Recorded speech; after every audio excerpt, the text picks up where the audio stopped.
Bismillahirrahmanirrahim. Assalamualaikum warahmatullahi wabarakatuh. Alhamdulillahirabbil alamin. Wassalatu wassalamu ala asyrafil anbiya'i wal mursalin wa ala alihi wa sahbihi ajma'in. Terima kasih bagi kepada semua yang sudi hadir bersama dengan FB Live Imam pada malam ini. InsyaAllah pada malam ini kita akan meneruskan sesi wacana Imam untuk tahun 2001 ini bagi sesi yang kedua. Tajuk yang akan kita perbincangkan pada hari ini adalah berkenaan dengan polemik COVID-19 dan vaksin perspektif agama.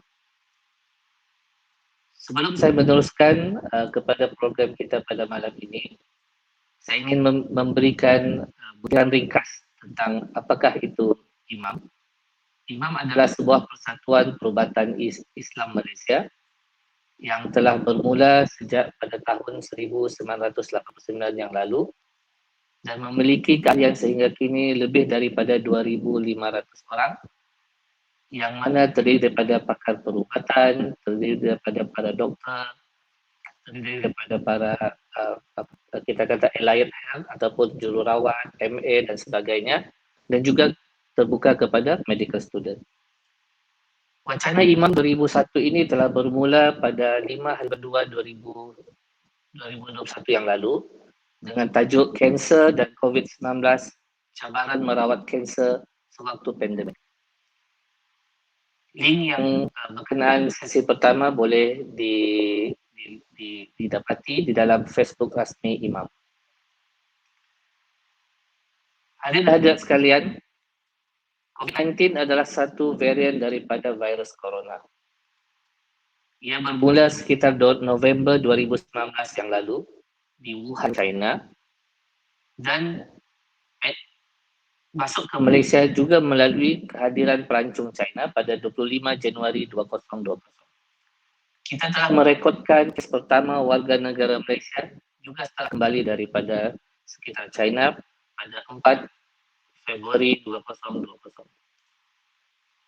WHO telah mengisytiharkan COVID-19 sebagai suatu pandemik, iaitu penyakit yang merebak kepada seluruh dunia pada 12 Mac 2020, hampir setahun yang lalu.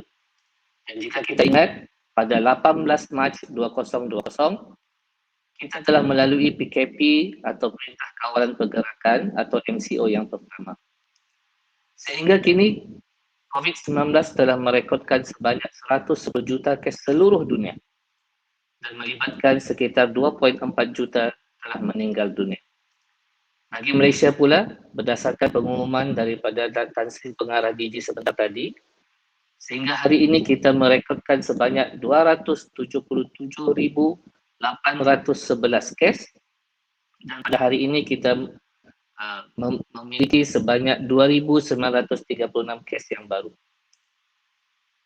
Sekitar 0.4%, satu nisbah yang agak rendah, tetapi kalau seluruh dunia sekitar 1% meninggal dunia bagi setiap kes.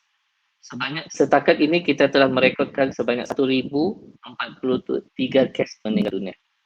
Secara kasarnya, untuk mudah kita faham, setiap 200 kes COVID-19 yang positif, satu mungkin boleh meninggal dunia. Satu itu nampak kecil, tetapi satu itu mungkin ahli keluarga kita, mungkin ibu atau ayah kita, mungkin sahabat-sahabat kita, mungkin rakan sekerja kita. Sebab itu COVID-19 ini adalah sesuatu yang benar, kita kena hadapinya. Kita kena terima, kita kena teruskan kehidupan untuk melalui pandemik yang ini. Saya yakin satu masa nanti kita akan berjaya. Pada hari ini kita akan share langsung melalui FB Live Imam. Syukur Alhamdulillah kita dapat menjemput dua panel yang hebat, dua panel yang dikenali. Pertama sekali adalah Dr. Suhazali Abdullah, seorang pakar perubatan yang aktif dalam media massa. Dan juga kita ada Fawaz Fazil Nur, yang merupakan seorang ustaz yang juga aktif dalam media massa. Sedikit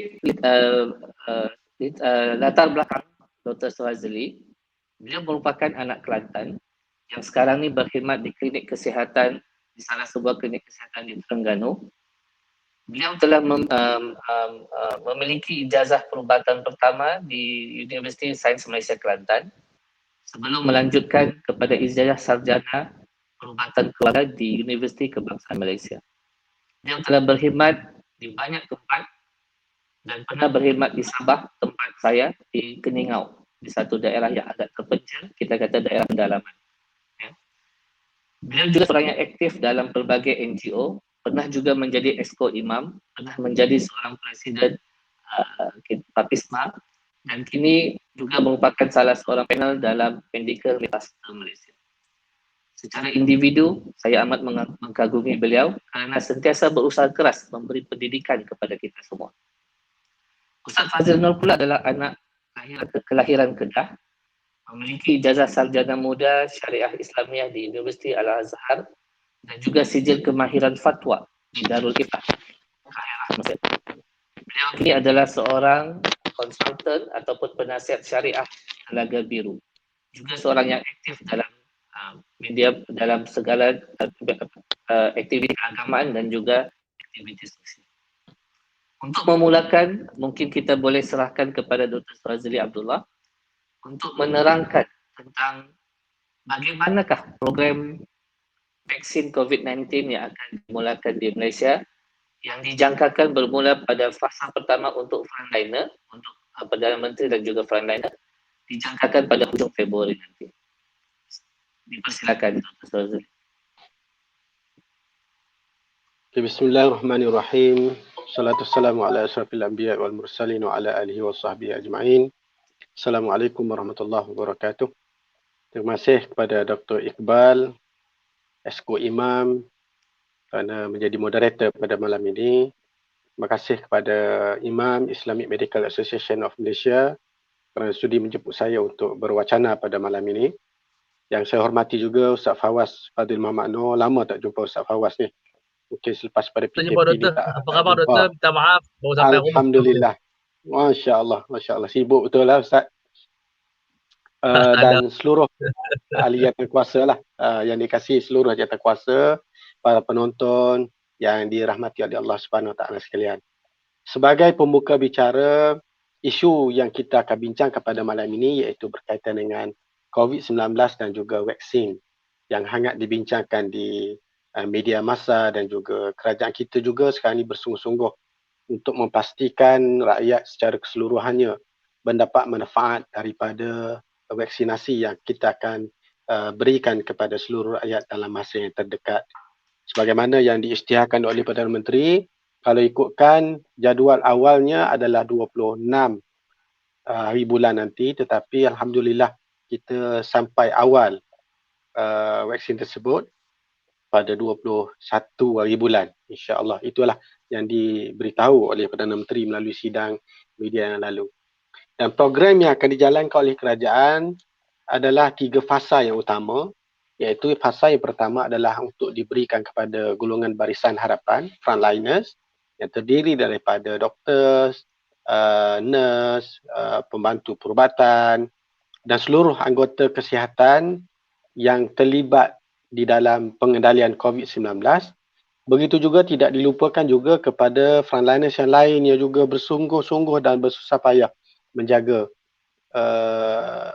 dan menjaga kita semualah, iaitu seperti polis, bomber, rela dan sebagainya.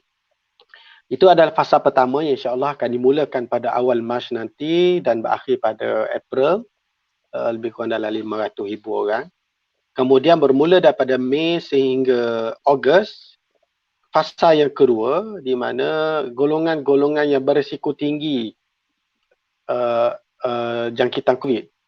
Sebagaimana yang kita tengok daripada data-data yang kita perolehi dalam negara kita bermula daripada Januari tahun lalu sehinggalah pada sekarang ini kita dapati golongan yang agak tinggi dan mudah dipanggil susceptible dengan yang dijangkiti, resiko untuk dijangkiti oleh COVID ini terdiri pada golongan orang tua, golongan yang berpenyakit kronik, golongan tua dan golongan yang berpenyakit kronik. Jadi insya-Allah golongan penyakit kronik dan golongan tua ni akan diberi kepada fasa yang kedua nanti, dan fasa yang ketiga akan bermula Mei juga nanti, dan sehingga ke awal tahun depan, di mana fasa ketiga ni kita akan berikan kepada seluruh masyarakat awam yang berumur lebih daripada 18 tahun dan ke atas. Ini adalah plan yang telah dirancangkan oleh kerajaan dengan liputan yang dijangka untuk pemberian vaksinasi ini 80% rakyat negara kita. Dengan mengambil kira bahawa kita buat setakat inilah melalui data-data yang ada, kita masih lagi mengambil keputusan untuk tidak memberikan kepada kanak-kanak dan juga umur kurang pada 18 tahun. Kerana tidak ada lagi dapatan data yang dilakukan dalam kajian untuk diberikan kepada golongan kurang daripada 18 tahun. Pun begitu, dalam masa ke semasa, insya-Allah pihak-pihak yang berwajib akan terus menjalankan kajian demi kajian untuk menentukan sama ada selamat atau tidak digunakan kepada kanak-kanak dan umur kurang daripada 18 tahun. Begitu juga dengan ibu-ibu hamil dan ibu yang menyusu. Ini pun masih lagi dalam kajian, dan andai kata ianya boleh digunakan pada satu tempoh nanti, insya-Allah kita akan isytiharkan dari masa ke semasa. Itulah senario yang akan berlaku buat masa sekarang ini. Yang penting bagi kita adalah untuk memutuskan rantaian, menjadikan negara kita ini bebas daripada COVID-19, dan insya-Allah kita akan kembali kepada normal kehidupan seperti dahulu yang rasanya lamalah nak nunggu nak kembali kepada itu, dapat mengeteh, dapat bersama dengan sahabat-sahabat sekalian. Itulah untuk orang pertama, Dr. Iqbal. Okay. Terima kasih Abali. Ustaz, terima kasih kerana sudi hadir untuk malam ini. Ya, kami daripada Exco Imam sangat menghargai kesudian Ustaz untuk meluangkan masa dalam senggang masa kesibukan Ustaz mendidik masyarakat. Soalan saya yang pertama, Ustaz. COVID-19 ni adalah satu pandemik yang boleh dikatakan memberi kesan kepada seluruh manusia, kepada seluruh orang, baik yang kaya, baik yang sehat, baik yang sakit, lebih teruk lagi bagi yang dah memang sakit dan memang miskin. Ya. Impaknya melibatkan sampai dari segi kesihatan, keselamatan, ekonomi, malah pembelajaran. Hampir setahun anak-anak kita tidak dapat mengikuti pembelajaran yang formal. Kita hargai para usaha para guru, cuba juga memberi pendidikan kepada anak kita baik dari segi teknologi dalam segala tangan. Jadi adakah dalam Islam ini, adakah COVID-19 ini adalah satu ujian? Adakah ianya adalah satu azab ataupun hukuman daripada Tuhan akibat kelupaan kita atau dosa kita? Jadi boleh Ustaz terangkan bagaimana Islam mengajar kita untuk menerima hakikat ujian atau dugaan COVID-19 ini? Ya.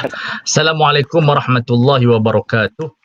Yang saya hormati Dr. Iqbal sebagai moderator program ini. Kemudian kita punya sifu kita Dr. Suhazli yang selalu saya dulu dengan doktor kita di KL lah bersama Jakim menyampaikan ceramah-ceramah kesihatan, tajuk vaksin, abortion, macam-macam tajuk.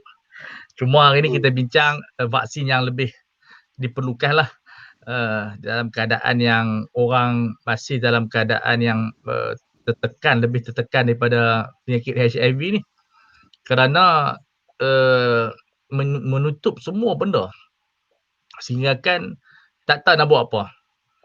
Walaupun macam-macam cadangan diberikan, tapi manusia ni dia tak sama pattern lah.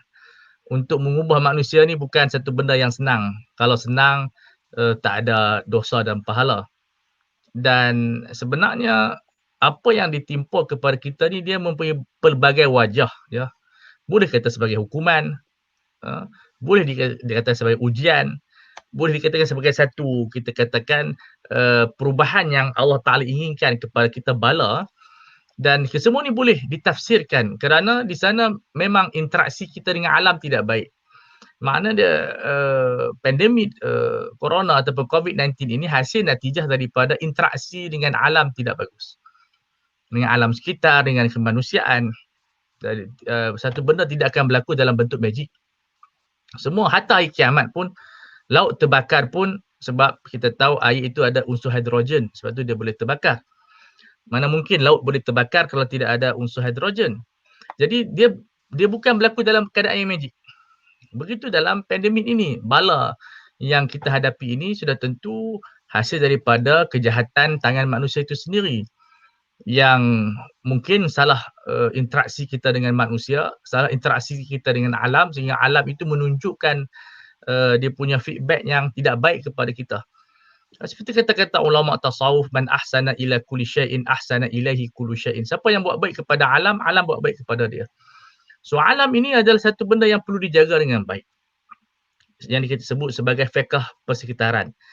Sehingga kita melihat sekarang ni pengambilan berat tentang SOP itu menunjukkan kepada tahap kesihatan yang sangat kritikal. Tak boleh bersalam, sedangkan salam ni satu benda yang sunat. Tapi sekarang ni siapa pun tak mau salam. Kalau salam cepat-cepat kita senatas tangan kita, punyalah kita takut. Menunjukkan ini satu benda sistem yang tidak baik. Tetapi Islam dia tidak mengajar kita dalam bentuk keadaan kita okey saja. Ya, ada time yang kita susah, kita ada cara yang susah. Ada time yang dia senang, kita ada fiqh yang senang. Jadi ujian yang Allah Ta'ala berikan ini, walaupun pelbagai andaian yang dibuat, satu konspirasi ke apa ke, tapi dia adalah benda yang sudah berlaku. Dan orang Islam dia tidak akan lari daripada ujian. Kullama ruddu ilal fitnati urkisu fiha. Setiap kali ditimpa dengan ujian, dia masuk untuk menyelesaikan masalah. Kita tidak keluar. Sama ada kita namakan dia sebagai hukuman, di atas kecuaian kita, ataupun sebagai satu ujian. Dia seperti awan yang menjadikan guruh dan juga menurunkan hujan. Itu kalau pepatah Arab. So tidak salah orang katakan ni hukuman Tuhan. Aku juga supaya kita ada pengajaran, dan Tuhan pun sebut dalam surah Al-Baqarah, surah At-Taubah, yang menjadi satu metodologi kita bila berhadapan dengan bala'am. Ujian yang besar, pandemik, kita namakan pandemik. Mana semua orang kena. Seorang pun tak terlepas. Dulu kita takut polis, polis pun takut benda ni. Tak siapa yang tidak takut daripada benda ni. Yang besar, yang atas sama saja. Awala yarawna annahum yuftanuna fi kulli 'amin marratan aw marratain thumma la yatubun wa lahum yadhakkarun. Allah Taala bagi kita satu manhaj yang sangat besar. Apabila Tuhan menempelak golongan yang tidak memerhatikan, pada setiap tahun kita diuji. Maknanya ujian satu benda yang akan berlaku. Yuftanu fi kulli 'amin marratan, sama ada mereka diuji setiap setahun sekali ataupun 2 kali atau lebih daripada 2 kali. Marratan ini boleh merujuk pada 2, 3, 4. Tetapi mereka ni tidak bertaubat, maknanya mereka tidak kembali kepada Allah. Apa maksud kembali kepada Allah? Kepada manhaj yang Allah Ta'ala tetapkan sebagai sistem alam. Berlaku ihsan kepada alam, tidak mencemari alam, tidak merosakkan alam sekitar. Dijaga, dia panggil people and planet. So kita dulu mungkin kita tak jaga people and planet, yang menyebabkan people and planet pun dah sekarang ni sistem. Walaupun macam-macam tafsiran nak kiamat, saya tak bincang kiamat sebab benda tu benda ghaibiah. Kita bincang apa yang di hadapan kita. Kemudian mereka tak mengambil pengajaran. Dah ada bala bencana, mai kita tak ambil pengajaran pula. Wahum la yadhakkarun. Sepatutnya bila bala ditimpa, kita cuba kembali kepada Allah dengan melihat kepada undang-undang alam dia. Apa yang kita silap buat sekarang ni? Sehingga alam tak boleh berfungsi. Sepatutnya alam ni dengan kita ni mesti tally lah. Tapi sekarang ni tak tally dengan kita. Dan kehidupan kita agak terasing. Keputusan kerajaan pun kadang-kadang macam ni, kadang-kadang macam tu. Dan tak ada jawapan sebenarnya daripada sepihak. Hanya 90%, 80% begitu. Dan kita drop, ekonomi, pengangguran banyak. Maknanya keputusan kita masih boleh dikaji. Sebab bila kita berhadapan yang muskilah, kita mesti berhadapan dengan risk management lah. Kita mesti mengurangkan risiko. Jangan kita banyakkan risiko. Namun kita sebagai manusia, kita akan belajar daripada kesilapan. Kesilapan ini adalah guru kita yang terbaik. Sebab tu Tuhan kata apa? Tsumma la yadhakkarun. Kalau kita tak belajar daripada kesilapan, kita tidak mampu menyelesaikan masalah walaupun orang kata 6 tahun, 7 tahun. Itu andaian. Mungkin kita boleh percepatkan lagi sekiranya kita kembali kepada sistem yang Tuhan buat, cara yang betul. Misalnya sebelum ini orang menyeru kepada seks sama jenis, perkahwinan sama jenis. Contoh kita katakan tu, mereka cuba mengubah sistem kehidupan yang kehidupan ini perlu kepada pada variasi, perlu kepada berlawanan laki perempuan, bukan perempuan laki-laki.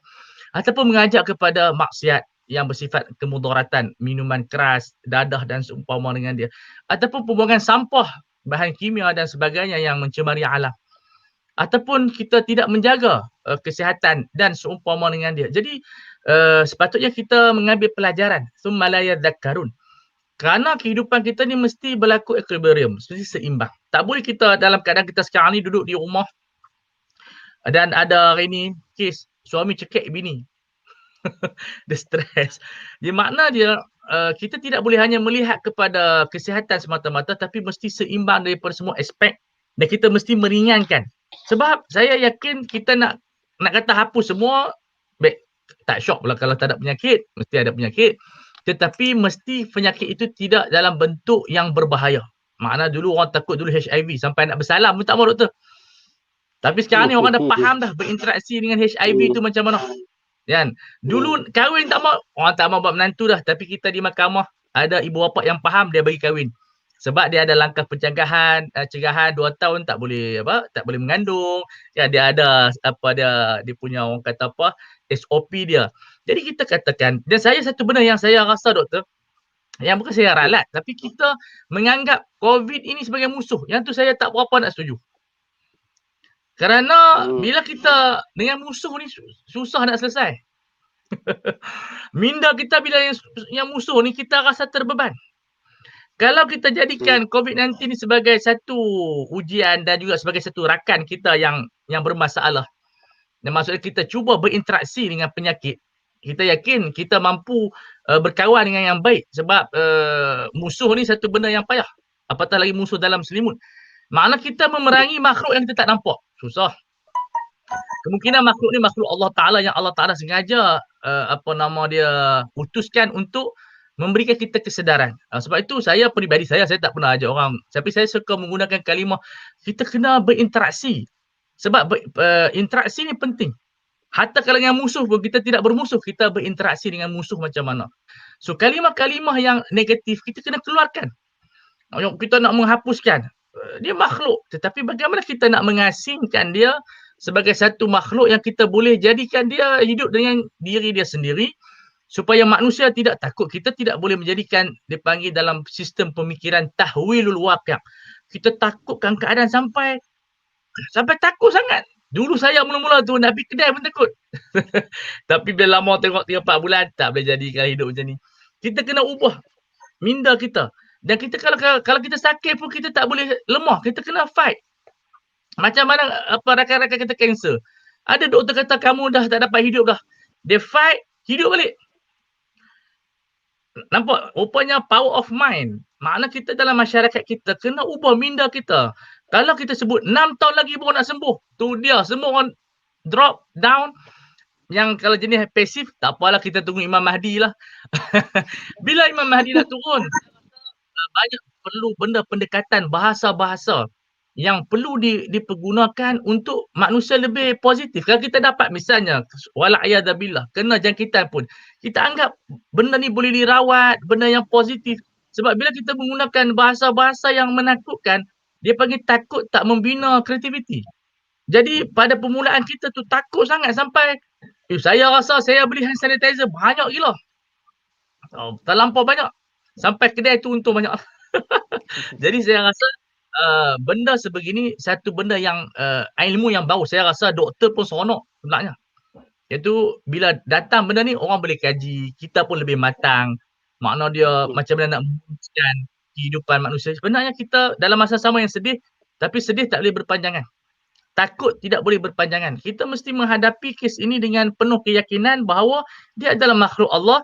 Kita boleh berinteraksi. Saya bagi contoh dan ini bukan satu benda yang akan berlaku dah. Cuma interaksi tu. Apabila berlakunya kering kontang di zaman Umar bin Khattab di Mesir, memang mati banyak lah. Ada pandemik kan. Apa yang Umar buat? Kita tidak mengambil langkah Umar sebab dia ni wali. Cuba kita ambil langkah yang positif. Dia tulis surat kepada sungai. Sungai, kamu ni adalah makhluk Allah. Jadi kami tidak heran kamu tu siapa, yang penting turunkan hujan. Jadi sungai ni mampu berinteraksi balik, jadi air pancut. So apabila kita menamakan corona ni musuh, makhluk ni dia ada dunia dia sendiri. Dia boleh menjadi musuh kita lebih hebat sebab corona yang saya baca dia lebih cerdik daripada virus-virus yang lain.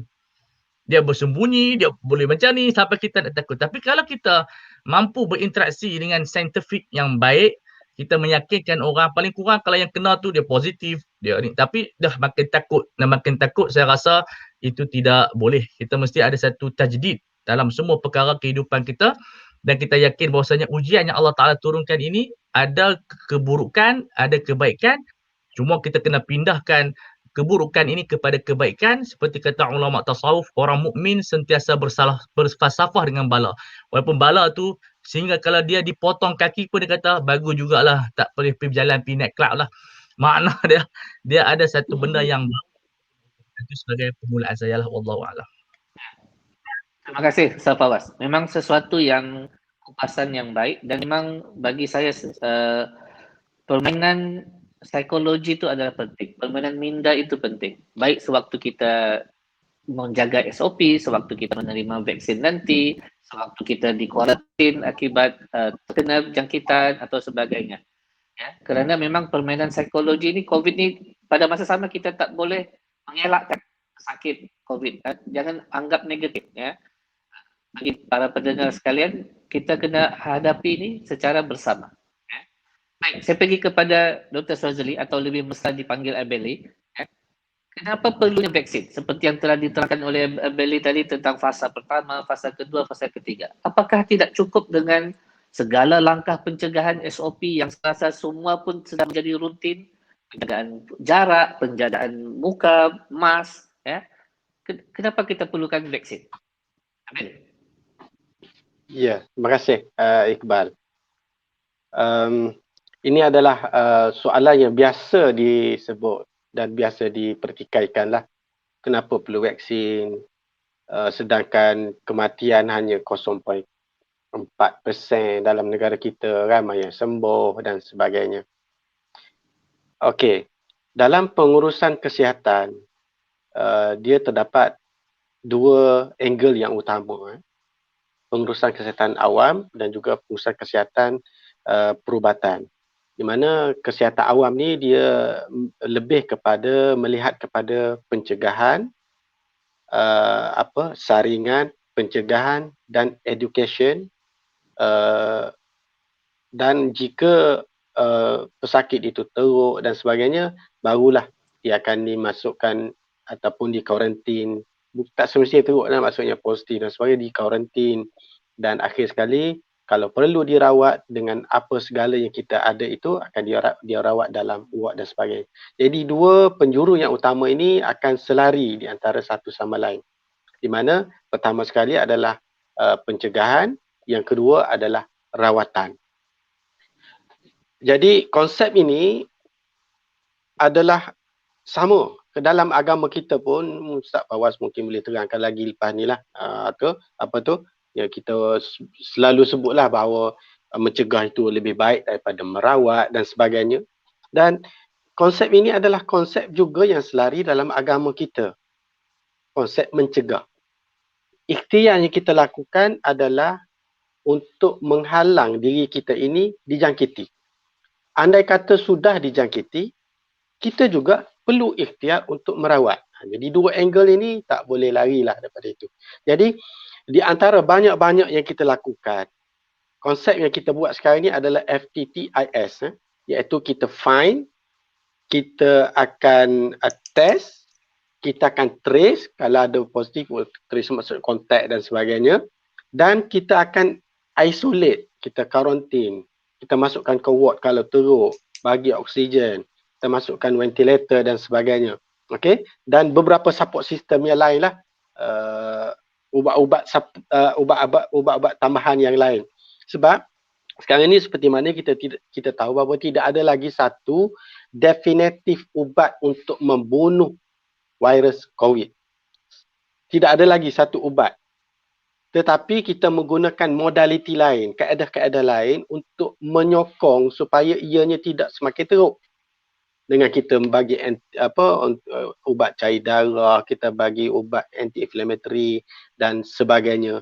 Kalau dia tak boleh bernafas, kita bagi oksigen. Itu dipanggil support system yang kita ada, dengan matlamat adalah untuk merawat. Maksudnya orang merawat ni tak semestinya ubat, tetapi merawat tu sebagai holistik secara keseluruhannya, melalui tenaga yang kita ada, keuangan yang kita gunakan menuju untuk merawat. Dan kembali semula kepada vaksin COVID-19 ini, di mana vaksin ini salah satu daripada celah-celah tu. Salah satu daripada itu untuk mencegah daripada sebelum dikena, sebelum seseorang kena.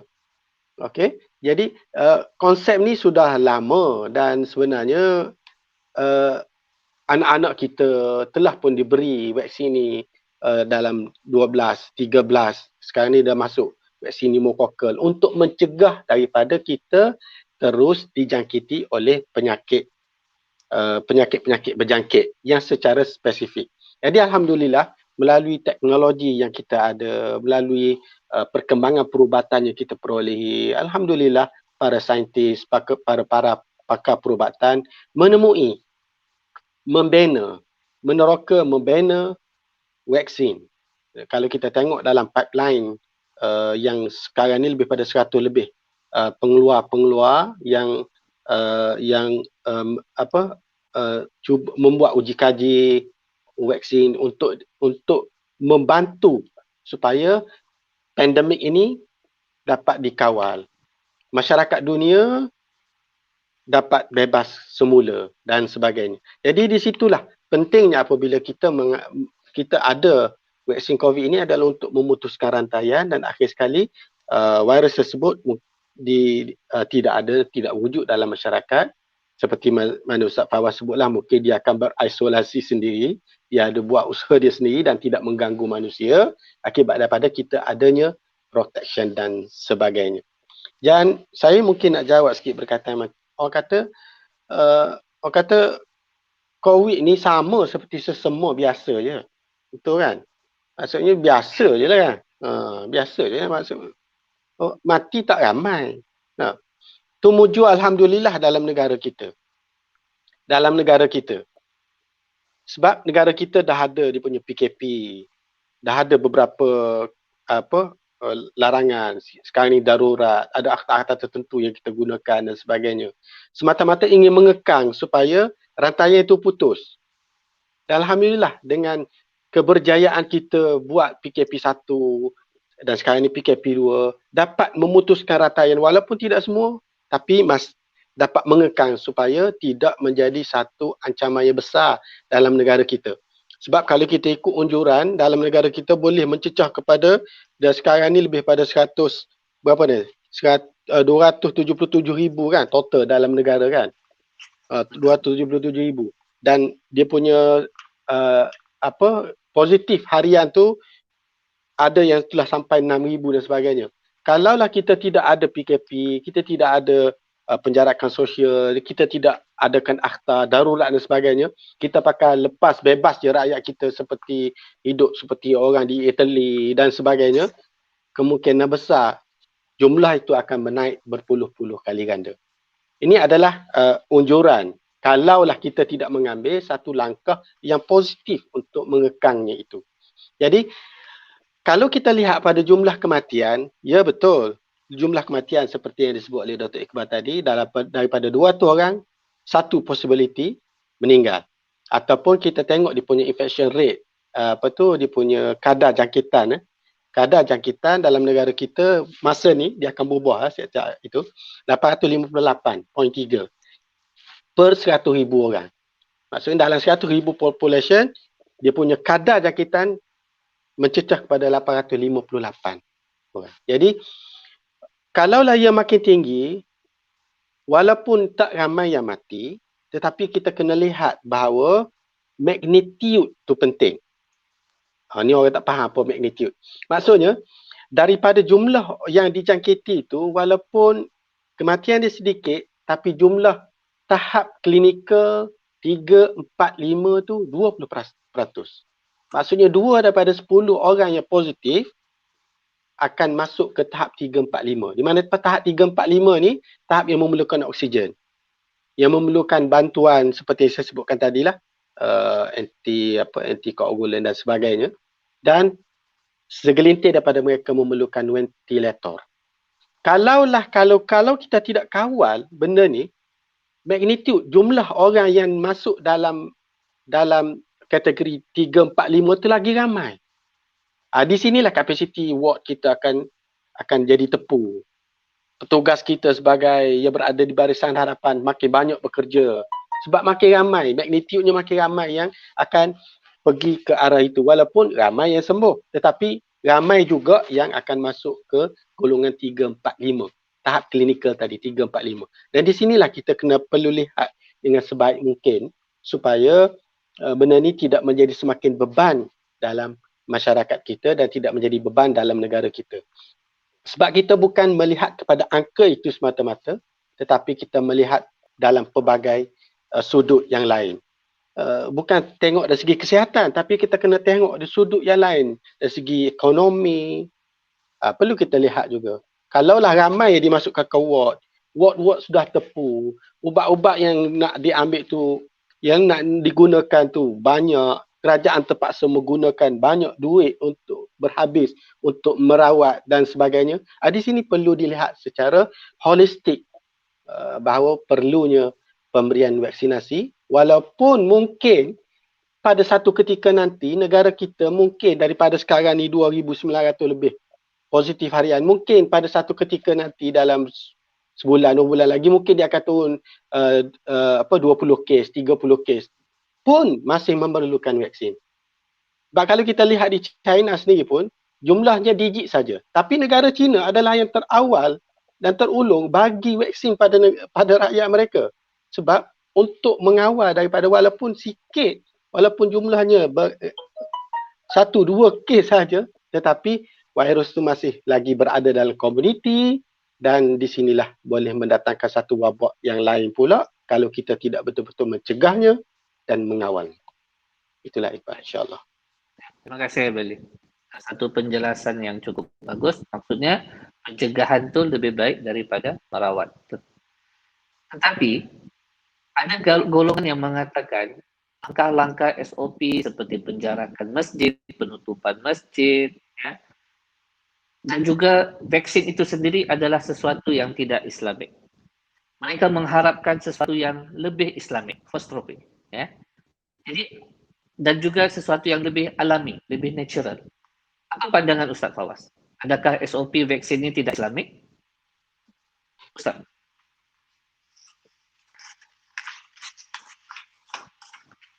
Tak buka mic. Saya berpandangan dalam isu ini kita mesti realiti. Kita tidak menolak, peribadi saya, orang yang mengkaji, kita tidak menolak apa-apa dakwaan tetapi perlu dibuktikan, mesti ada evidence. Dan yang ada kepada kita adalah vaksin. Ya. Itu yang ada kepada kita. Dan ia lebih baik daripada rawatan. Rawatan ni makna dia satu step yang tidak baik sebabnya kita dah sakit, kos akan meningkat dan sebagainya. Memang kita tengok pembelian ni memakan kos yang tinggi tetapi dia merupakan satu pencegahan yang akan datang boleh menjimatkan kita. Dan dalam Islam ataupun dari sudut syariah fiqhnya, ubat-ubat cegahan ni penting, ya. Wa amal aqaqiru kata ulama, kita menghalang daripada penggunaannya itu membawa kepada satu satu bebanan dan kemudaratan kepada masyarakat dan dia perlu disegerakan sebab kita tak boleh tunggu sampai nak mati baru bagi. Itu kalau kita nak mati tak bermanfaat dah. So pencegahan, orang kata tak darurat lagi. Yalah, takkan nak tunggu sakit terus baru nak bagi, masa tu mungkin dah tak berfungsi. Bahkan kata ulama kalau kita dah nak mati dah makan babi pun dah tak halal dah sebab tak ada faedah makan babi dalam keadaan kita nak mati dah. So kita makan tu dalam keadaan kita rasa nak mati baru kita makan. Makna dia dia panggil apa, kebarangkalian mati tu wujud tapi dah nak mati dah tak bermanfaat dah. So vaksin ni kita guna waktu memang kita tak matilah. Takkan dah teruk dah baru kita nak bagi. So setengah orang dia fikir sebab kita tak darurat, maksud kita tak mati lagi. baru kita tak boleh guna vaksin macam tu. Kalau dah nak mati, siapa nak beri duit je, biar dia mati terus je lah. Sebab itu kita menganggap mereka yang bercakap tentang alam tabi'i, semua itu merupakan perubatan yang kita yakin tidak tolak. Cuma sistem perubatan ni perlu ada endorsement, perlu ada eksperimen, itu sahaja. Tapi bila tidak ada pembuktian, sebab dia melibatkan nyawa dan melibatkan risiko, jadi kita tidak boleh menerima konsep-konsep dakwaan. Dakwaan ni macam-macam.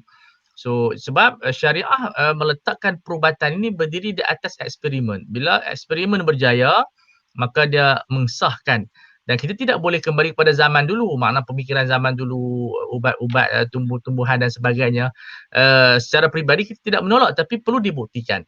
Sebab dia melibatkan masyarakat, bukan 2-3 orang, dia melibatkan satu sistem. Sebab itu golongan-golongan ini kadang-kadang mereka bercakap seolah-olah mereka keluar daripada alam yang kita hadapi.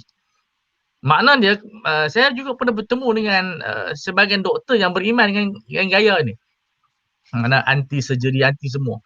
Saya pun pening sebab dia doktor tapi tak tahulah apa pemikiran dia.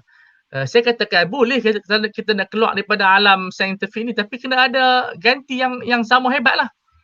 Masalahnya bila kita minta ganti, tak ada. Yang ni yang menjadikan kita bukan kita menolak, tapi kita belum dapat menerima lagi alternatif yang lain.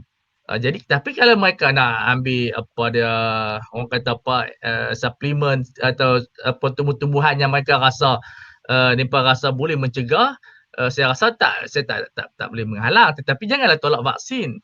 Kerana vaksin ni dalam bahasa Arab dia panggil liqah, terbukti ya. Kita tahun 2012 dengan menggunakan vaksin telah zero cacar dan juga MAP doktor.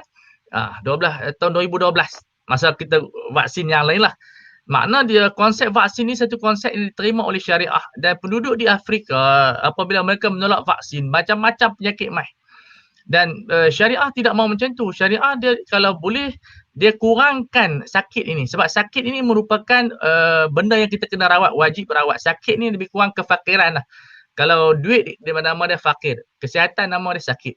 So sakit adalah benda yang wajib kita cegah sebelum kita rawat. Kerana kita melihat masyarakat Madinah, Nabi telah membuat banyak cegahan-cegahan yang sampai masyarakat Madinah tak ditimpa penyakit.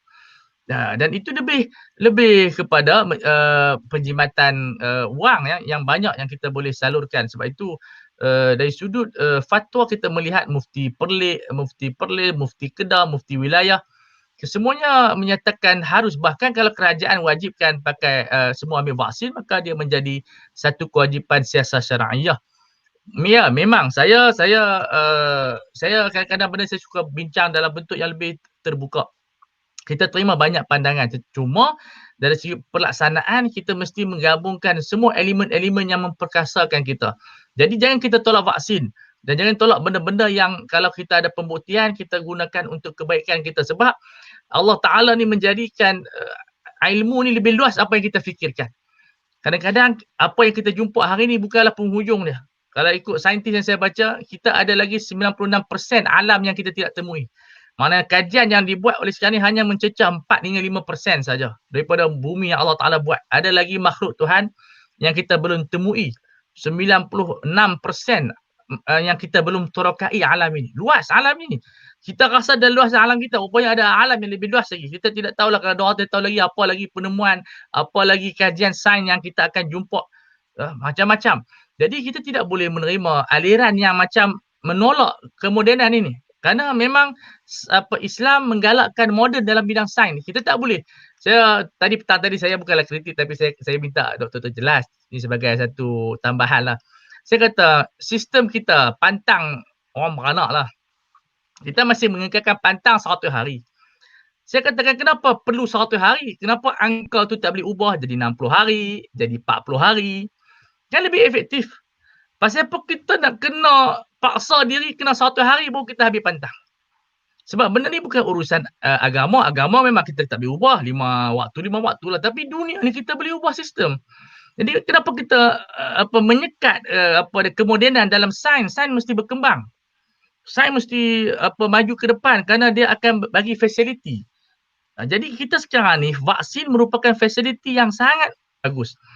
Walaupun dia ada dia keberangkalian, adalah dia punya side effect dia, tetapi berbanding kebaikan, kita dah ada satu tentera yang insya-Allah boleh mengenal makhluk corona dan boleh berinteraksi dengan baik, jadi kita lebih selamat.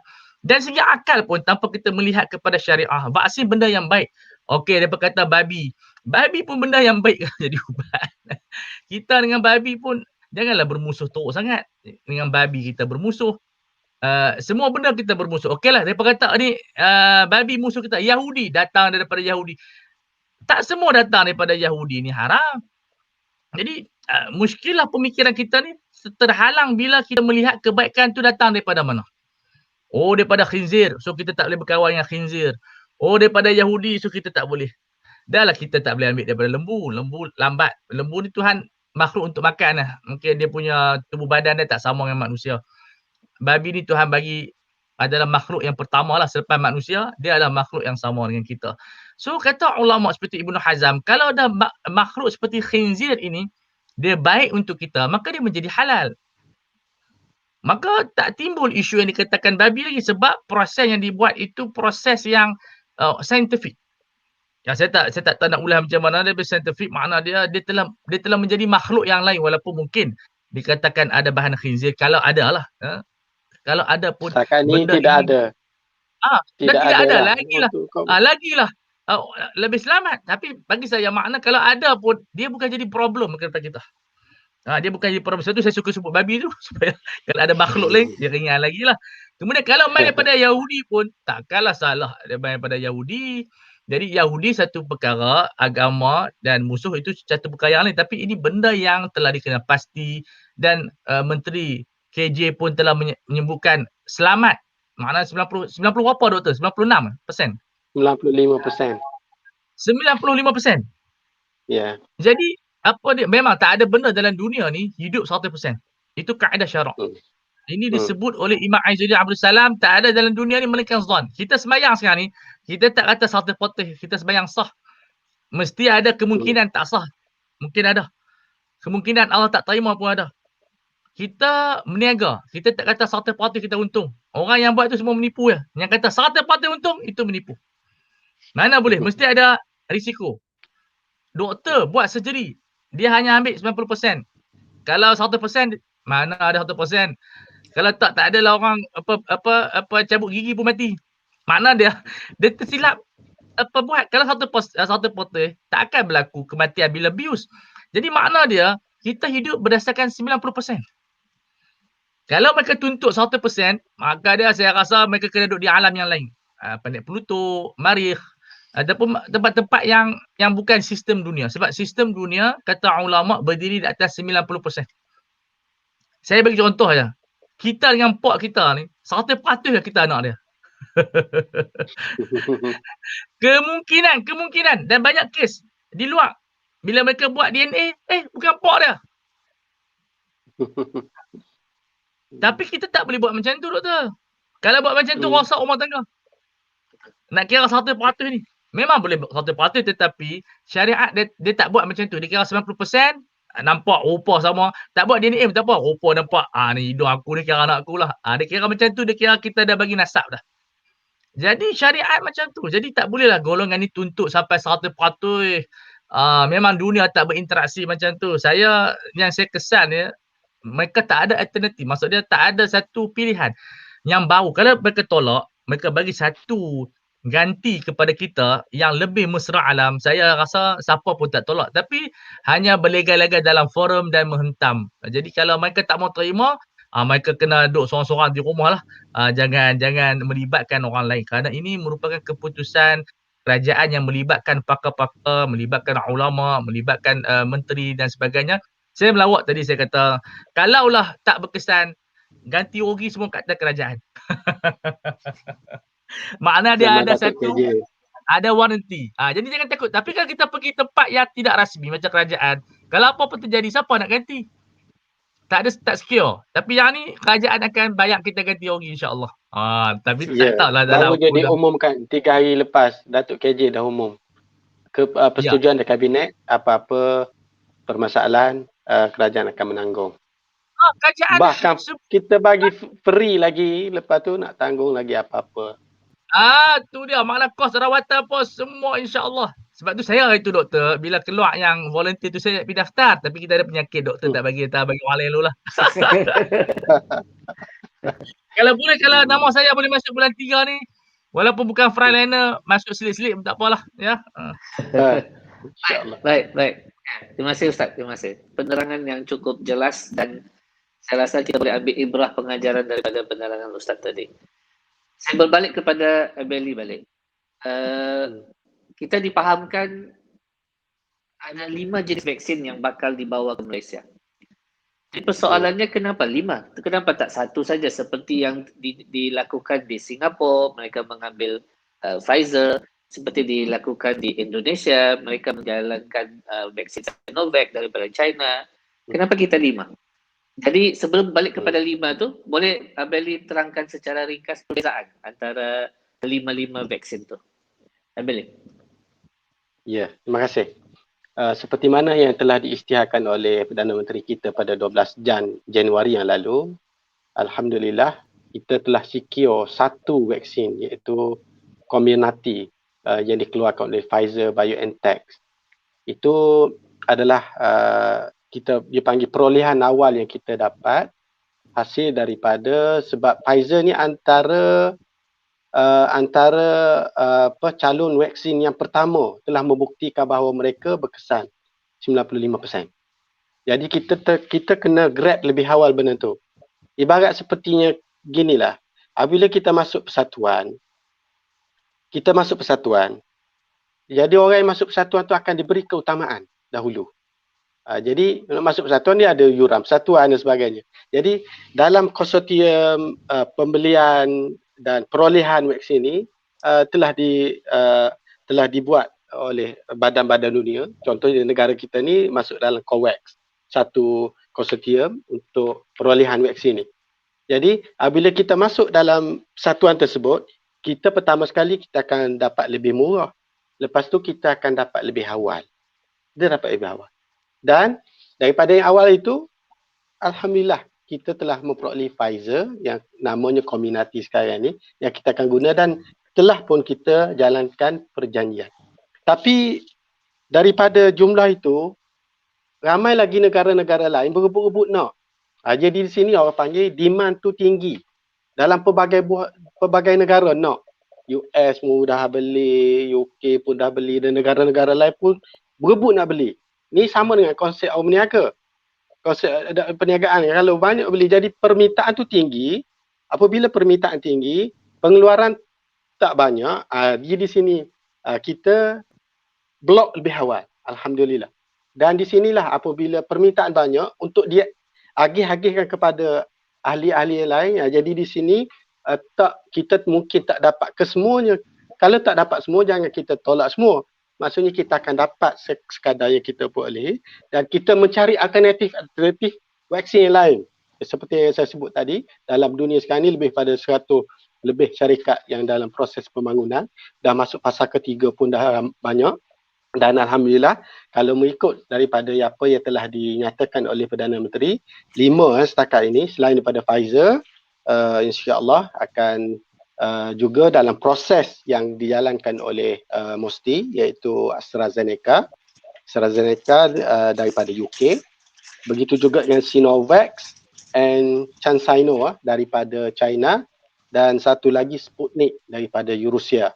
Dan kemungkinan ni maklumat yang saya dapat daripada Timbalan Menteri MOSTI Datuk Haji Amzad, dia kata kemungkinan kita juga sekarang ni sedang berdeal untuk dapat keperolehan daripada Johnson & Johnson. Ni tu dalam proses oleh pihak kementerian. Jadi kesemua 5 dan 6 ini insya-Allah dalam masa yang terdekat setelah mereka melepasi fasa kajian yang telah dijalankan dan sedang berlangsung sekarang ni, dan kita lihat daripada dapatan-dapatan awal yang diperolehi oleh syarikat-syarikat berkenaan, alhamdulillah begitu memberangsangkan. Dia punya keberkesanannya melebihi 90% dan itulah yang kita nak dan kita idamkan supaya pertama sekali adalah rakyat dalam negara kita at least 70%. Ini paling minima. Tapi kalau 80% dan ke atas, insya-Allah kita akan membentuk satu herd immunity. Mungkin lepas ni kita akan bincang lagi berkaitan dengan herd immunity. Okey, bang. Bagaimana pula dengan kesan sampingan vaksin-vaksin ini, Beli? Ya.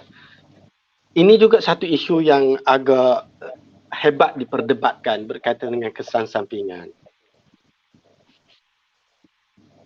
Sesuatu bahan dalam dunia ni tak sunyi daripada kesan, sama ada dia positif ataupun negatif.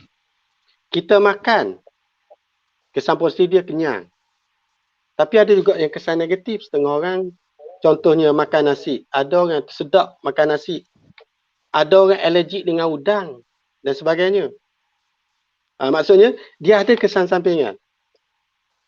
Emas kita pakai, saya bukan emas ni. Ini benda lain. Nikel lah. Nikel. Hampir 20% emas mempunyai kesan alergik, kesan sampingan. Kalau kita lihat gitu, adakah kita boleh tuduh syarikat yang jual emas itu tidak memberitahu kepada orang yang nak beli bahawa mu kalau mu nak beli, cakap kolaborasi sikit, mu kalau mu nak beli, mu kena beringat molek sebab emas ni 20% akan menyebabkan allergic reaction, boleh menyebabkan badan jadi merah, boleh jadi pesar, boleh masuk ward dan sebagainya. Adakah syarikat emas kabur gitu? Tak ada kan? Tapi kita alhamdulillah melalui teknologi perubatan dan sebagainya, hasil daripada kajian fasa 1, fasa 2, fasa 3, kita kena pasti beberapa kebarangkalian kesan sampingan yang berlaku. Sama ada ringan ataupun berat. Majoriti daripada itu, contohnya daripada kajian yang telah dikemukakan, lebih daripada 1 juta lebih dos yang telah diberi di US, hanya berlaku dalam digit sahaja. Yang teruk, okey, yang teruk maksudnya anaphylaxis, menyebabkan bedah dan masuk ke ward. Dan 15 minit lepas daripada itu dia akan pulih sedia kala. 70% daripadanya pulih sedia kala dan 30% dimasukkan ke ward, esok dah boleh discharge balik. Maksudnya ia boleh sembuh dalam masa yang dekat. Dan kebanyakan daripadanya adalah kesan sampingan yang ringan. Contohnya apa? Bengkak tempat suntik, sakit tempat suntik. Kita suntik menggunakan jarum. Kita tak pakai sapu-sapu macam tu, tak titik dalam mulut. Kalau titik dalam mulut memang tak rasa sakit. Tapi kalau cucuk, pakar sekalipun yang cucuk akan rasa sakitnya. Sakit tu ada sesuatu yang lumrah dan dia akan baik selepas daripada itu. Tidak membawa satu mudarat yang besar. Tetapi yang ni yang biasanya tidak diceritakan oleh orang. Manfaat tu penting. Manfaat. So kita kena outweigh di antara manfaat dengan risk. Risk untuk katakan ada kesan sampingan sikit, tapi manfaat daripada kita tidak dijangkiti oleh COVID. Dan kita tahu sekarang ni COVID dalam dunia sekarang ni dah mencecah 110 juta. Dengan jumlah kematian 2.443 juta. Dan negara kita juga kematian sekarang ni saya tengok itu baru 1,000 lebih. 1,000 lebih dengan jumlah beratus-ratus 277,000. Jadi kita nak supaya manfaat daripada perlindungan yang didapati daripada pemberian vaksin itu diperolehi. Walaupun kita kata memang ada kesan sampingan, tapi ia adalah jumlah sedikit dan boleh kita negligible. Maksudnya kita boleh abaikan dia dan kalaulah kena sekalipun kita akan merawat sebaik mungkin. Dan in fact Datuk Khairi YB Khairi pun telah mengeluarkan satu statement 3 hari lepas lah. Kabinet telah memberi satu jaminan. Bukan nak mengatakan bahawa akan berlaku, tetapi andai kata ianya berlaku, kerajaan akan menjamin bahawa kerajaan akan menanggung sepenuhnya dalam proses kertas yang dikemukakan oleh kerajaan. Wallahualam. So wajarnya kita melihat kebaikan. Maksudnya manfaat COVID-19 ini, vaksin COVID-19 ini adalah untuk mengelakkan atau langkah pencegahan. So kita lihat kebaikan, jangan kita lihat keburukan. Ibaratnya orang kata mata kita ni nak jadi mata apa? Mata lebah ke ataupun mata lalat? Mata lebah akan Hmm. sentiasa melihat kepada kebaikan. Mata lalat akan sentiasa melihat kepada keburukan. Ya. Kalau kita tak mau mudarat kepada orang, jangan kita mudarat kepada diri kita sendiri. Saya berbalik kepada Ustaz Pawas. Muzakarah Majlis Fatwa telah memutuskan bahawa vaksin COVID-19 ini adalah harus tetapi wajib kepada yang telah ditetapkan. Ya. Apa pandangan Ustaz? Ya, sebenarnya saya faham daripada majlis, kita sekarang ni tidak ada majlis fatwa dah sekarang ni. Majlis muzakarah saja yang kita ada. Muzakarah, ya, muzakarah. Muzakarah saja. Berpandangan harus itu maksud dia, biar dia mula dengan harus itu, kerana harus ini boleh naik kepada wajib dan sunat. Jadi ia lebih fleksibel. Bukan bermakna bila kalimah harus ni dia statik, harus sampai bila-bila. Tidak. Mana dia masuk harus ni masuk apa? Benda ini telah mendapat endorsement daripada syariat. So kerajaan nak urus. Sama ada dia nak wajibkan, dia nak galakkan ataupun seumpama dengan dia. Jadi istilah ini jangan dikaburi. Maksud dia aku tak ambil tak apa. Dia bukan macam tu. Ya, kadang-kadang untuk individu kalau dia yang lari, sebab kita pun program kita sampai bulan Februari tak silap saya, yang saya dengar itu Februari. Mana last kali akan habis bulan Februari. Mana dia peringkat pertama tak apalah, bulan 4 dia tak nak ambil lagi. Bulan 6 tak mau ambil lagi. Tapi last kali bulan 2 kena ambil lah. So harus ini dia diikat dengan sunat dan kewajipan. Bila sampai tahap yang mana maslahah, sebab maslahah ni akan diikat. Sebab tu dalam kehidupan dunia ni, syariat ini banyak diikat dengan data. Kita mesti ada pendataan, big data dan sebagainya. Kita tengok kalau benda itu dalam 6 bulan itu sangat bagus, why not kita wajibkan pada semua supaya mereka terlindung. Betul, kita ada penyakit-penyakit yang lain, tapi penyakit yang lain dia tidak berjangkit melalui air liur dan seumpama dengan dia. Tapi yang ni dia cepat sangat jangkitan sampai kalau dulu kalau penyakit influenza kalau dalam 50 orang mungkin 4 orang boleh kena, tapi yang ni kalau 50 orang boleh kena. So dia punya kecepatan dia tu sangat pantas.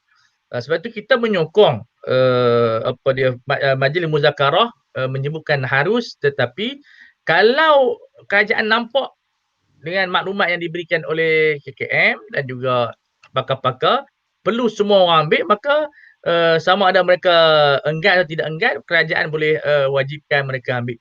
Dah lah percuma, insya-Allah. Satu kebaikan. Sebab itu kadang-kadang fatwa itu dia tidak letakkan wajib supaya ada fleksibel. Itu kita kena tahu skill fatwa.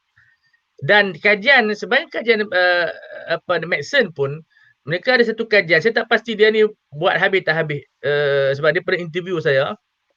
Dia buat PhD di UK, konsep the power of choice. Makna dia doktor jangan buat keputusan, bagi patient tu buat keputusan. Cik ada hospital kan balik rumah. Sebab selalunya bila doktor buat keputusan, nanti mati, ahli keluarga tu duk salahkan doktor. Jadi doktor yang bersalah, doktor juga bersalah. Itu yang banyak kes saman tu. Sebab tu rasanya kerajaan wajibkan ada insurans kat doktor tu tahun 2020. Kan? Makna ada depa ada takkan lah. Banyak kes saman. Kawan-kawan saya pun kena saman. Depa stres. Mati sikit nak saman. Dan saman tinggilah kadang-kadang tu bukanlah kecuaian, tapi benda tu berlaku dalam keadaan begitulah. Rawatan yang tak dijangka. So benda-benda sebegini perlu difahami dalam orang kata sistem kehidupan kita moden ini. Jadi berbalik kepada fatwa tadi, perlu masyarakat faham kalau benda itu harus, tak semestinya harus tu dia tidak akan bergerak kepada sunat ataupun wajib, kerana harus ini satu dipanggil tunjang kepada syariah. Mana dia tunjang kepada syariah, dia akan bergerak kepada sunat kalau maslahah dia bagus, dia naik kepada wajib apabila maslahah itu 90% memberi kesan dia dapat mencegah. Sebab itu kita melihat golongan aliran yang anti vaksin, mereka duduk dalam dunia yang asing daripada dunia kita. Saya tak kata kita betul. Dalam kehidupan kita ni, kita tak kata kita betul semua. Tetapi ini yang kita ada. Kalau kita belajar ilmu hadis, hatta hadis sahih pun kita tak kata semua sahih. Tetapi berdasarkan kajian dia yang sahih. Kemungkinan besar dia tidak sahih. Tapi kemungkinan tu hanyalah 5%, 3%, 1%. Begitulah sebab kita nak melembutkan bahasa kita. Kita pun tak mendakwa vaksin ni yang terbaik. Tapi yang setakat ni ada itulah yang terbaik. Itu yang terbaik. Jadi syariah datang bukan setakat nak membawa kemaslahah tapi dia nak menjaga diri kita daripada mafsadah. Sebab saya yakin macam Dr.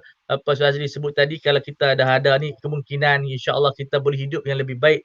Tak adalah sekarang ni semua salah angkat tangan dia. Ya, kita nak semayang pun susah dan seumpama dengan dia. Jadi dengan ada vaksin, saya yakin cepat masjid boleh bergerak sebab masjid tempat yang kita berlindung, masjid adalah tempat yang barakat. Kemudian kita boleh datang ke sekolah pendidikan. Sekarang ni pening kepala, saya rasa budak-budak SPM pun dah tak semangat dah. Ada cancel.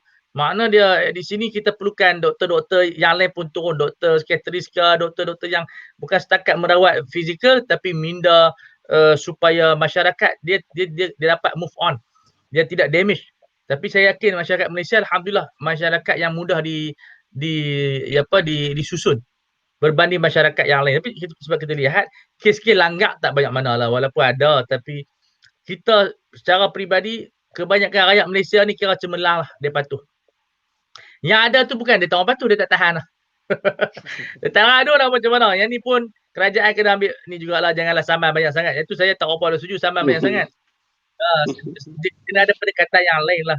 Bukan kata, bagi saya kita ni kena faham juga perasaan masyarakat. Kadang-kadang tak tahu nak buat apa ni, duduk di rumah ni. Nasib dia tak ada kes bunuh diri banyak, walaupun ada tak direkodkan. Tapi kalau banyak macam mana, timbul pula penyakit yang lain.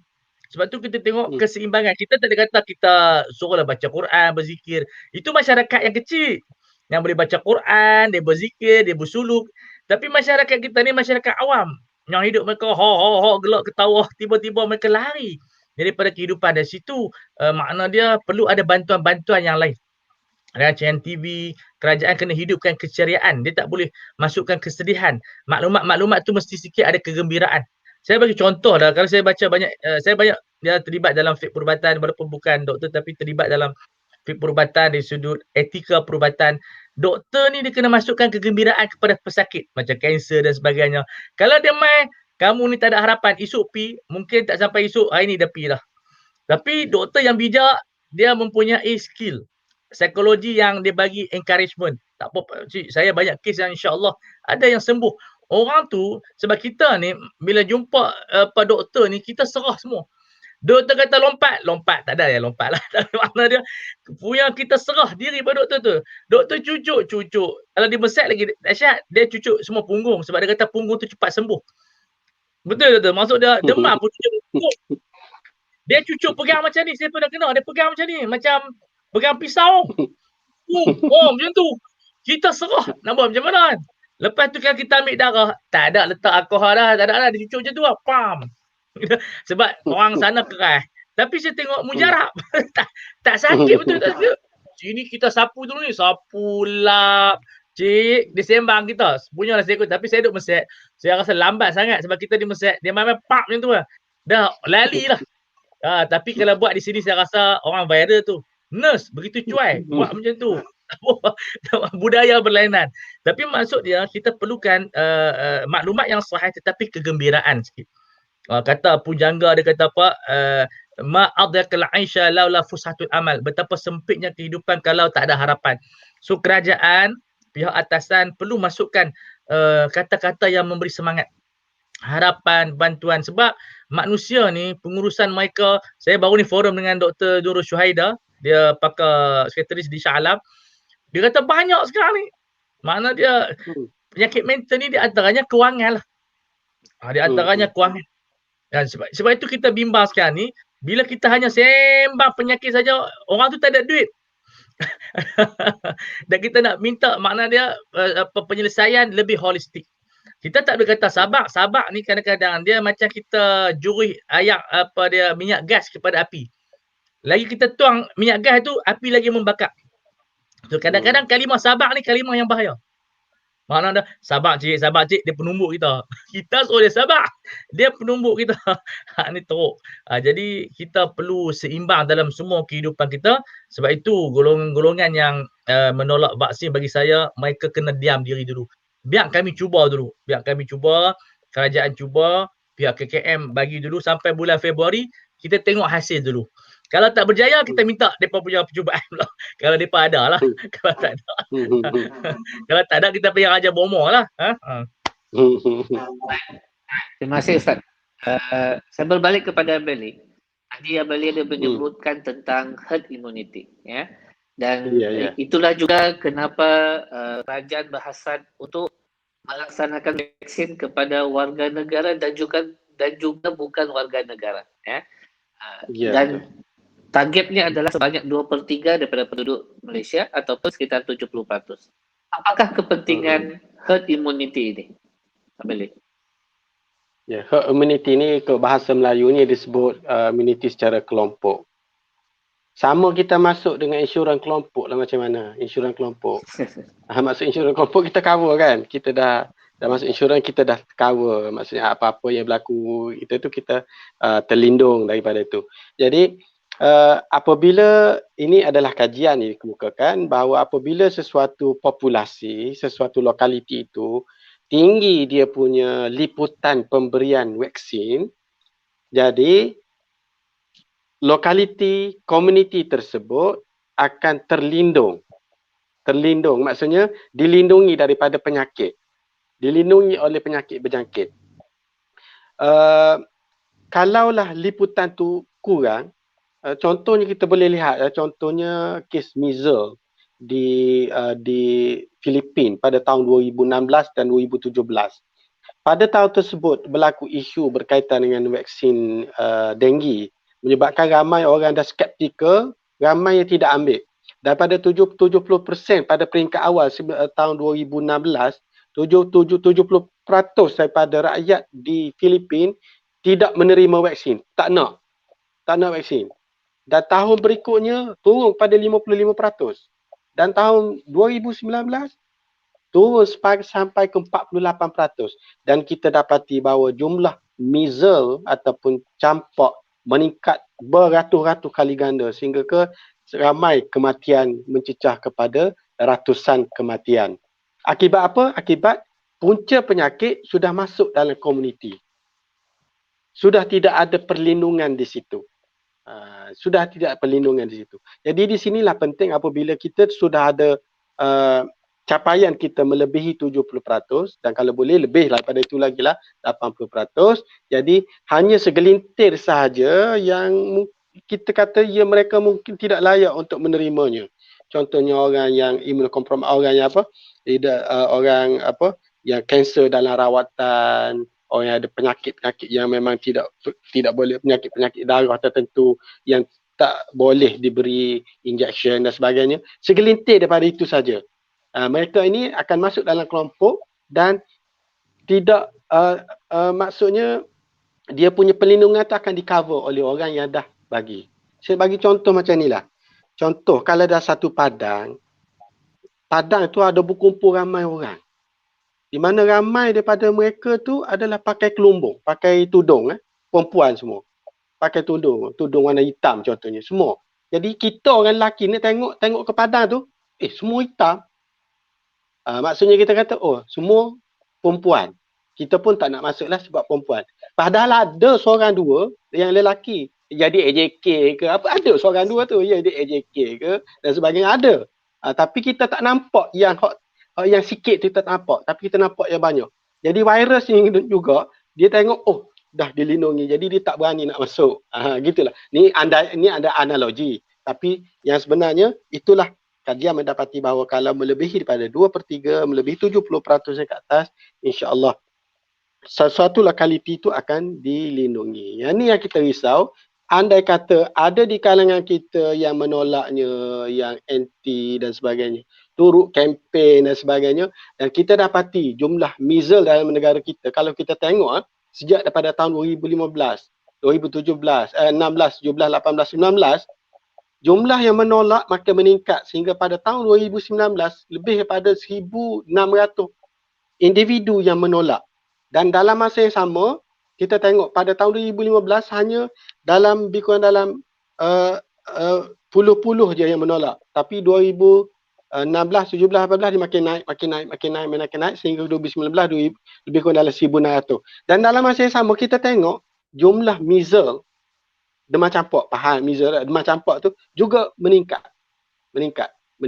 sampai ke beratus-ratus kali ganda. Itu adalah bukti yang kita boleh menyatakan bahawa pentingnya apabila kita berada dalam situasi ini, kita nak supaya majoriti di kalangan rakyat diberi at least 70%, 80% dengan harapan masyarakat itu tidak dijangkiti, rantaian penyakit putus. Apabila rantaian penyakit putus, virus tak masuk, di mana virus ni, dia punya COVID-19 ni, dia punya perumah dia adalah manusia. Dia tak hidup, dia hidup sekejap je di permukaan dan sebagainya, tapi bila hidup dalam diri kita, dia akan terus membiak, merebak dan sebagainya, dia boleh menjangkit orang lain. Apabila kita dilindungi, dia tak menghinggap ke manusia, jadi community COVID-19 punya virus ni akan makin pupus, dan kita alhamdulillah kita makin baik, suasana makin bagus, insya-Allah kita boleh kembali kepada suasana yang normal, insya-Allah. Terima kasih Abel. Ustaz, tadi Abel ada menyebut tentang mungkin akan ada yang menolak. Jadi risiko untuk pencapaian herd immunity itu mungkin boleh terjejas sekiranya ramai yang menolak. Adakah wajar kita memberi sesuatu hukuman kepada mereka jika mereka menolak vaksin? Apa pandangan Ustaz? Ya. Pandangan dia tidak ada halangan daripada syariat sekiranya penolakan mereka ni menjejaskan negara. Seperti mana kita mengenakan denda kepada orang isap rokok. Saya cerita di segi fiqah, sebenarnya rokok ni dia tak haram mana.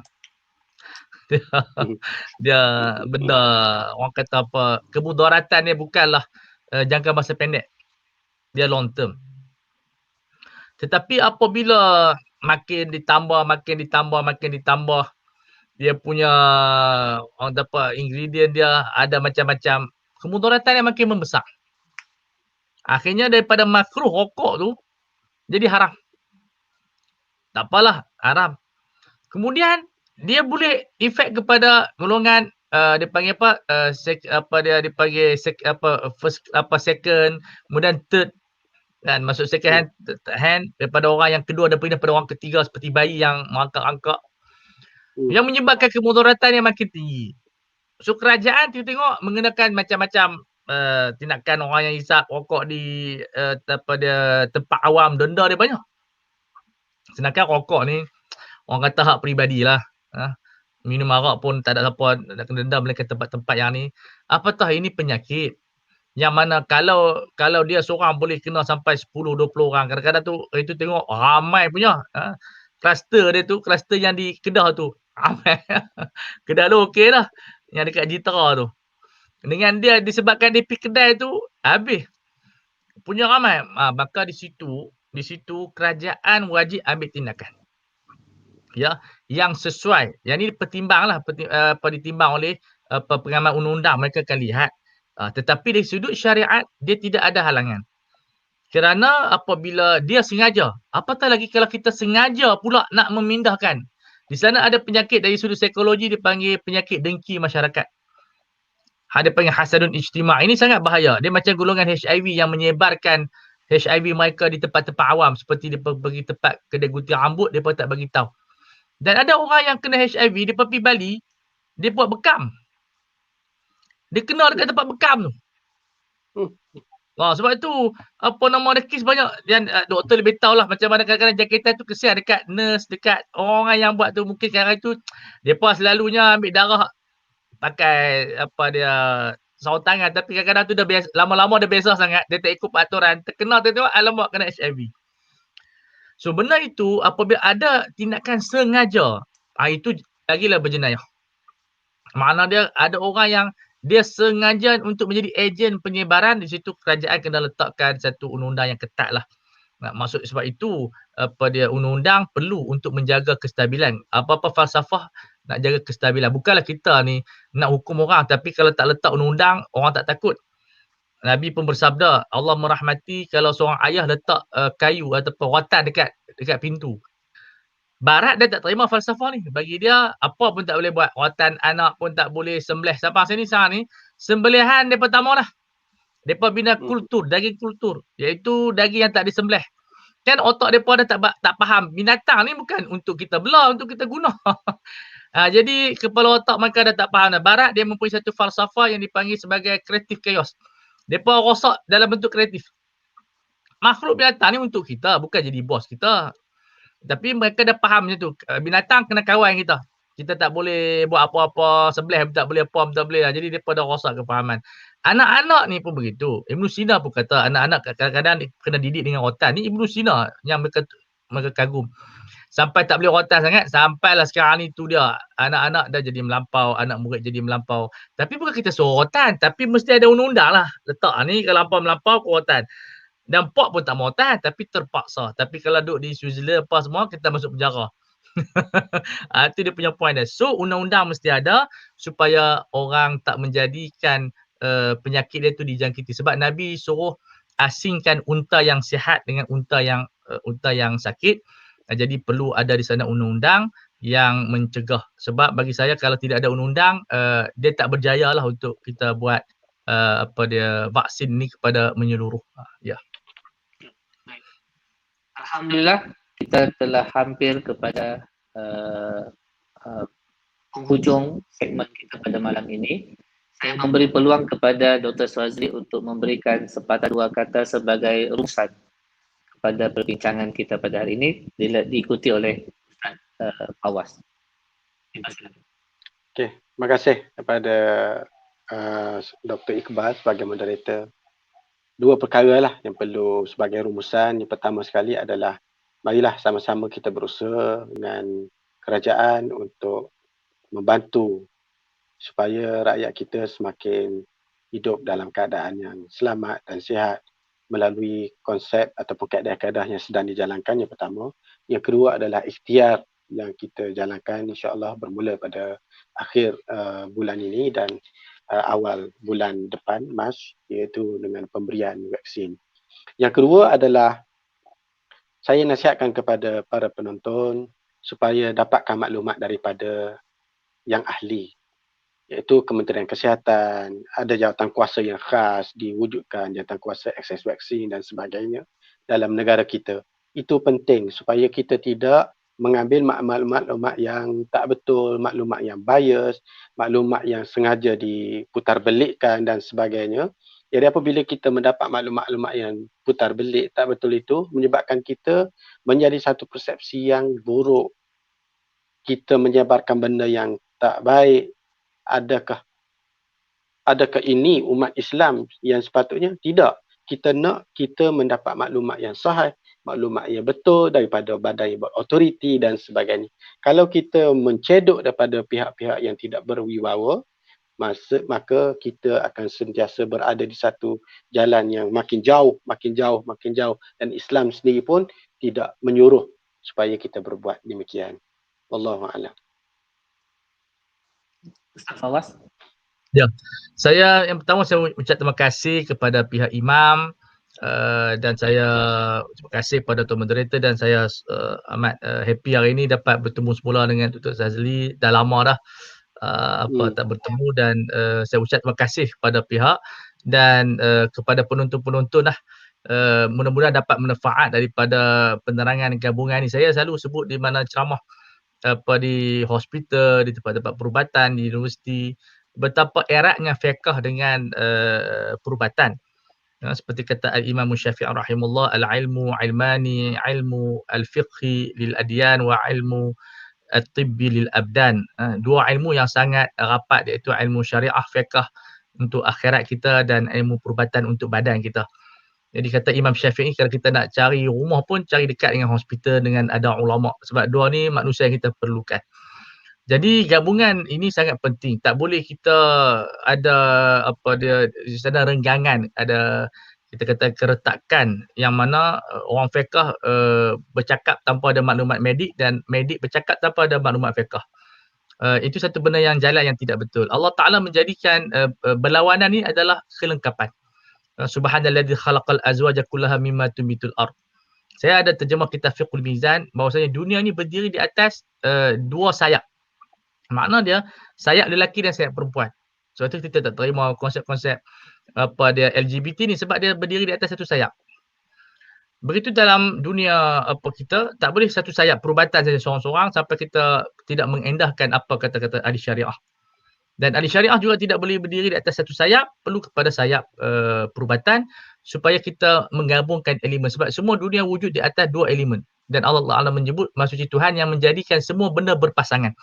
So kita katakan sinergi di antara fiqh dan perubatan mesti menjadi satu, kita katakan approach, pendekatan untuk mendekatkan masyarakat kepada penerimaan vaksin. Dan saya minta kalau boleh hari Jumaat pihak Majlis Agama mesti ada satu teks khutbah yang membacakan fatwa rasmi pihak Majlis Agama ataupun Majlis Mufti tentang vaksin dan kepentingan. Dan kalau boleh, kalau doktor boleh baca khutbah, kita hantar doktor baca khutbah. Bagilah tauliah satu hari untuk dia membaca khutbah sebab betapa pentingnya. Saya teringat bila Karl Marx dulu bila dia nak memerangi apa nama dia kapitalis di bawah ajaran sosialis, di mana di Rusia mereka upah khatib khutbah Jumaat bercakap tentang kepentingan menentang kapitalis. So benda ni masjid medan yang sangat kuat. Kita di Malaysia kita ada berpuluh ribu masjid. Perlu digunakan kerjasama KKM, perlu ada dengan apa nama ada pihak masjid, sama ada bentuk secara langsung ataupun secara live ataupun alam maya dan sebagainya. Sebab orang manusia ni macam mana pun dia mesti ada orang agama. Lah ni meniaga saham pun dia buat iklan palsu tu letak muka ustaz-ustaz. Apa semua muka ustaz, dia lebih kurang kedai mamak letak bismillah. Padahal kita pun tak tahu halal tak halal, tapi bismillah tu orang kata yakin dah. Orang tu orang India bukan orang Islam pun. So benda ni kita tak boleh nafikan pendekatan approach. Masuk KKM mesti bekerjasama penuh dengan pihak JAKIM. Dan memang kita kerjasama lama dengan JAKIM ni. Dan perlu kita ada, dan tadi pihak JAKIM pun minta pada saya supaya kita kempen lagi kesedaran vaksin. Mereka dapat tugasan supaya kita sedarkan lagi. So mesti ada approach, mesti perjumpaan KP JAKIM dengan KP KKM untuk macam mana kita nak memudahkan hubungan apa dia, orang kata apa, di sana dipanggil alaqah ijtimaiyah, hubungan keputusan dengan masyarakat. Sebab kadang-kadang keputusan tu elok lah, masyarakat tak dapat terima.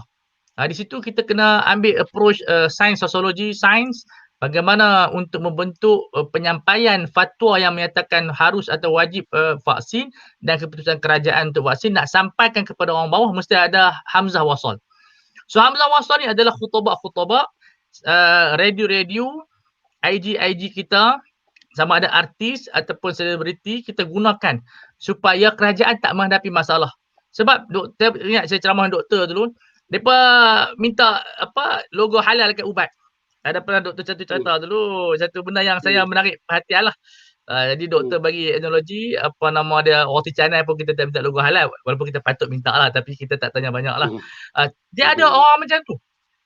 Dia nak argue doktor. Kalau kita masih ada suasana yang argument, saya rasa kita nak turun ke bawah nanti menghadapi masalah yang besar. Sampai Februari ni. Sebab ayat ni macam-macam. Kita tak tahu kepala otak. Dan tadi doktor pun sebut peningkatan menentang tu banyak. Jadi kita bimbang. Jadi di sini perlu ada perbincangan yang baik supaya dia berlaku dengan smooth. Sebab bagi saya kita tak mau hidup macam ni. Tak bagus sebab dia kurang produktif. Sebab kita ada kewajipan kita banyak sebenarnya. Pembasmian kemiskinan, peningkatan negara kepada negara maju. Tapi kalau kita tongkong dengan golongan yang bermasalah, saya tak mau sebut masalah tak baik, golongan yang menentang vaksin ini, saya rasa susah untuk kerajaan dan juga pihak KKM untuk melaksanakan dengan baik. Jadi dia bergaduh dengan nurse pula. Bergaduh dengan ni, susah pula berdebat pula, jadi tak selesai masalah. Sebab isu perdebatan pesakit dengan doktor ni daripada dulu sampai sekarang duk ada. Takut yang ni dia makin membesar. Nak banyak kes nak potong kaki lah, nak suntik ubat lah, ada babi tak ada babi. Itu memang kes yang saya selalu dengar pengaduan daripada sahabat-sahabat kita doktor. Dan kita kena ada hubungan yang baik dengan, kita ada guru takmir, misalnya saya sebut, kita ada guru takmir 4,000 guru takmir di seluruh Malaysia. Jadi kita minta kalau ada satu apa nama dia, kita katakan nota kecil ataupun kita katakan surat perkeliling lah, ataupun hujah buku kecil daripada KKM atau Majlis Fatwa untuk apa? Untuk guru takmir yang mengajar online. Kami ni guru takmir mengajar online sebulan sampai 9 kali. Kita ada 4,000 di seluruh Malaysia. Kalau satu kuliah mereka tu kita selitkan satu isu vaksin yang mana mereka ada follower sendiri, paling kurang daripada seorang satu orang ada 5 follower. Saya yakin daripada 4,000 tu kalau kali 5 kita dah dapat 20,000 orang dah. Kalau lebih daripada tu 1,000 orang lagi banyak. So ini di antara pendekatan yang saya rasa mesti ada sinergi di antara golongan agama dan golongan ahli perubatan. Saya ucap terima kasih sekali lagi, minta maaf kalau ada kekurangan dan kelewatan. Assalamualaikum warahmatullahi wabarakatuh. Terima kasih kepada Dr. Swazali Abdullah, juga kepada Ustaz Fadil. Kajian menunjukkan bahawa penentang vaksin ataupun anti vaksin ini yang betul-betul konsisten ortodok hanya bawah 10%. 60 hingga 70% insyaAllah akan bersetuju. Hanya dalam sekitar 20 hingga 30% yang tengah, yang kadang-kadang orang kata atas pagar. Jadi sebab itu bagi saya, kita akan sentiasa menjalankan education, pendidikan daripada media massa, daripada kawan-kawan dalam bidang perubatan, ataupun seperti kata Ustaz tadi, kita perlukan ustaz dan para doktor untuk saling memberi pendidikan kepada masyarakat. InsyaAllah kita akan dapat menghadapi wabak pandemik COVID-19 ini dengan usaha kita yakin bahawa segala ni datang daripada Allah. Ya. Tetapi Allah datang tu dengan cara penyelesaiannya juga. Ya. Jadi langkah pencegahan adalah sesuatu langkah yang penting dan juga perlu rawatan sekiranya perlu. Untuk makluman, wacana Imam 2021 ini akan sentiasa berterusan dari masa ke semasa. Kita akan maklumkan iklan di dalam FB rasmi Imam. Pada masa ini juga saya mengambil kesempatan untuk memberi iklan tentang dua buku berkenaan vaksin yang pernah diterbitkan oleh Imam. Satu, vaksin sumbangan Islam kepada dunia. Ya, maksudnya vaksin ini bukan perkara baru. Islam dah terima lama. Ya. Kita sendiri antara pioneer ataupun peneroka vaksin ini sendiri. Kedua, buku tentang kontroversi vaksinasi. Ya. Kedua-dua buku ini boleh didapati ataupun boleh dirujuk kepada laman web rasmi Imam, baik daripada FB ataupun laman web. Sekali lagi saya mengucapkan ribuan terima kasih kepada yang sudi menonton, yang memberi pelbagai komen. Minta maaf saya tidak dapat mengajukan soalan kerana kita dah lebih 90 minit. Tetapi saya rasa apa kupasan yang telah diberikan oleh kedua-dua panel kita tadi cukup cantik, cukup berilmiah, cukup dengan segala mantiknya. Ya. Sekali lagi ucapan ribuan terima kasih kepada para pendengar, juga Dr. Swazali dan Dr. Fawaz. Kita bertemu lagi di wacana Imam 2021 yang akan datang. Sekian, Assalamualaikum warahmatullahi wabarakatuh. Waalaikumsalam warahmatullahi wabarakatuh. Waalaikumsalam warahmatullahi wabarakatuh.